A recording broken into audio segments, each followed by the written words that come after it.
In today's video, I'm going to be ranking every map in RFTI, so if you enjoyed this, hit the like button and subscribe, and let's get into it. So coming in at number 10 as the worst map in RFTI is going to be Crossroads. It's a really massive map. It does not need to be as big as it is. And the reason why Crossroads works for other games is because they either have enough people in the game to take up a ton of space and basically make the game competitive, or it's smaller and built around the mechanics of the game. In RFTI, it's just one giant map, which is why it's going to be here at number 10. So coming in at number 9 is going to be Recoil, and Recoil just doesn't work the same anymore for the current RFTI meta. The map is decently sized for the amount of players that it used to be at, which is 24. Now the max is 18, so a little bit of a lessening in the skill gaps and quality for RFTI there. But another thing is that it's full of objects and walls, and the bounce pads are also very laggy, meaning that the map as a functioning whole isn't the same that it used to be, and because of that, our Recoil is just not that much fun anymore, which is why it's going to be here at number 9. So number 8 is Pitfalls. Pitfalls is a really bad map. It has some of the best graphics any map in this game has ever seen, but the gameplay-esque to it is just not up to par. It's like a really tight box going up, which for RFTI doesn't work very well because RFTI is all around platforming, not scaling.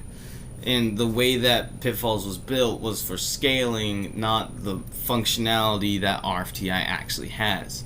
The only thing good coming from it is the quality and also the high speed point gain, but if you're not getting a lot of points, you're not having a lot of fun, which is why it's going to be here at number 8. And number 7, we have Tagged. There's not a whole lot to say about this and why it's here.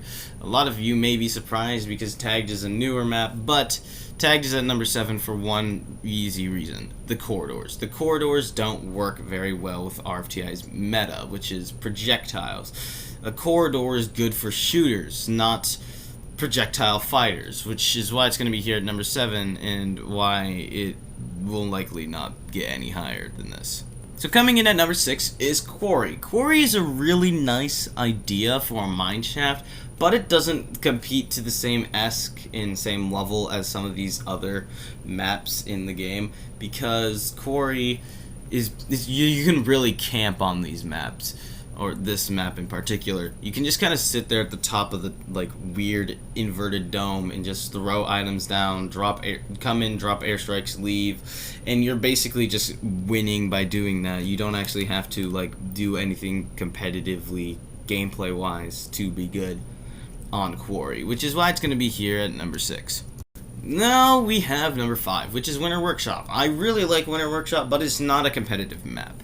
It's not good for the competitive standards in the meta for RFTI because of its blast zones that you can just kind of fly out of either side on, and the amount of near-death experiences one will have on this map is certainly a lot, which is why it's going to be here at number 5 and not higher. So coming in at number 4 is going to be Stronghold. Yes, you heard that right. Number 4 is Stronghold. This is going to throw a lot of the RFTI competitive players off because normally Stronghold is dissed for being a really tight map, which is something that doesn't flow well with a lot of the more casual to competitive players, not the competitive to competitive.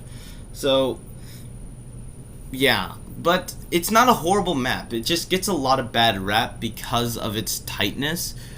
But it's really actually pretty good for RFTI's current standards, which is why it's going to be here at number 4. By the way, guys, what are your favorite maps in RFTI? Feel free to drop them in the comments. I will be checking them out. So coming in at number 3 is going to be Oasis, one of the 2 new maps. And although Oasis is a really, really small map, it's the smallest map we've ever had in RFTI, it's still a really, really fun map to play on because you basically can drop an airstrike and it covers the entire center point of the map. But that's not the reason I like. The reason I like this map a lot is because there's a lot of movement, surprisingly, for being such a small map, there's a lot of movement and availability for travel across the map, which is why it's going to be here at number 3. So coming in at number 2 is going to be Pit Stop, my favorite map in RFTI. It's basically a gas station, and it's small but really competitive. There's only 2 places you can just sit on, and those 2 places are not very campable at all, which makes this map a really fair and fun map to play on. So the reason I can't put it at number 1, otherwise I'm going to get a whole ton amount of backlash from the community, so I kind of have to put it here at number 2. And coming in at number 1 is going to be Prototype, the map that you guys pretty much all expected. Prototype has everything a good map needs. It has the bounce pads, it has the mobility, the tight areas that are still really good, the highs and the lows.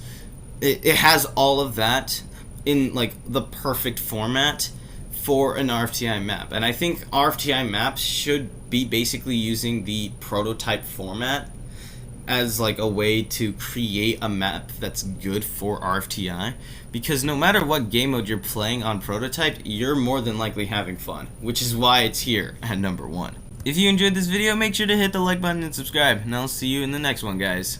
Peace.